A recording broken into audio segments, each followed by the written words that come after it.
ஏதேதோ பண்ணி கதையை இழுத்து மட்டும் கொண்டு போயிட்டு இருக்காங்கிறது தெளிவாக இன்றைக்கெலாம் மகாநதி எபிசோட் பார்க்கும்பொழுதே தெரியும். இந்த ஜூம்பா கிளாஸ் மேட்ரு ஆகட்டும், இல்லை பார்த்திங்க அப்படின்னா ப்ராஜெக்ட் மேட்ரு ஆகட்டும், கதையை இழுக்கணும் அப்படின்னு முடிவு பண்ணியாச்சு. சம்மந்தமே இல்லாத ஒரு விஷயத்தை பண்ணிகிட்டே இருக்கணுங்கிறதுக்காக அந்த அப்பளத்தை கஷ்டப்பட்டு இவர் வாங்கி கொண்டு போயிட்டு ஒரு நல்ல பிஸ்னஸ் மேனாக என்ன பண்ணியிருக்கலாம், அதை வேற ஒரு கடையில் கொடுத்துருக்கலாம். ஹோல்சேலாக வாங்கி மற்ற கடைகள்கிட்ட கொடுக்க சொல்லி இவர்கிட்ட சொல்லியிருக்கலாம். இல்லை இவரோட ஆஃபீஸில் இருக்க அவரோட கொலீக்ஸ்ட்டு அவரோட எம்ப்ளாயீஸ்க்கு கொடுத்துருக்கலாம். ஆனால் அதை விட்டுட்டு தங்கியிருக்க வீட்டிலே கீழே இருக்க மாமிகிட்ட கொடுத்து வீட்டில் இருக்கவங்க ரோட்டில் இருக்கவங்களுக்குலாம் ஃப்ரீயாக டிஸ்ட்ரிபியூட் பண்ணுங்கன்னு சொல்கிறதுலாம் என்ன ஒரு முட்டாள்தனங்கிறது புரியவே இல்லை. இதை விஜய் பண்ணிவிட்டு இவர் ஒரு பெரிய பிஸ்னஸ் மேன் வேறு நம்ம நம்ப சொல்கிறாங்க.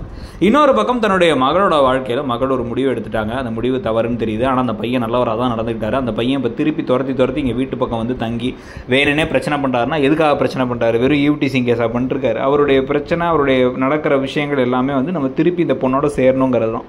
இதை பாட்டியில் ஆரம்பித்து நர்மதா வரைக்கும் எல்லாத்துக்கும் புரியுது. ஆனால் சாரதாவுக்கு புரியலையாங்கிறது தெரியல. இன்றைக்கி கடைசியில் அவங்க நடந்துக்கிட்டது, அவங்க பேசின விதம், அந்த ஓவர் ஆக்ஷன் எல்லாமே நமக்கு ஒரு மாதிரி எரிச்சல் தர மாதிரி தான் இருந்துச்சு. எங்கேயுமே பார்த்திங்க அப்படின்னா அது ஒரு இயல்பாக இல்லவே இல்லை. எனக்கு தெரியும் எல்லாம் நீ தான் பண்ணியிருப்பேன், நீ தான் அவனை குடியிருக்க இங்கே வச்சிருக்க அப்படின்னா ஓடி போன பொண்ணுக்கு திருப்பி போகிறதுக்கு எவ்வளோ நேரம் ஆக போகுது? என் புருஷனோட தான் நான் வாழ்வேன்னு சொல்லிட்டு என்ன டிவோர்ஸ் கூட அப்ளை பண்ணுற போகிறதுக்கு எவ்வளோ நேரம் ஆக போகுது? சத்தியத்துக்கு கட்டுப்பட்டு இருந்துட்டு நீ அவனை வர வச்சியா அப்படின்னு கேட்குறதுலாம் ஒரு மாதிரி கிறுக்குத்தனமாக இருக்குது.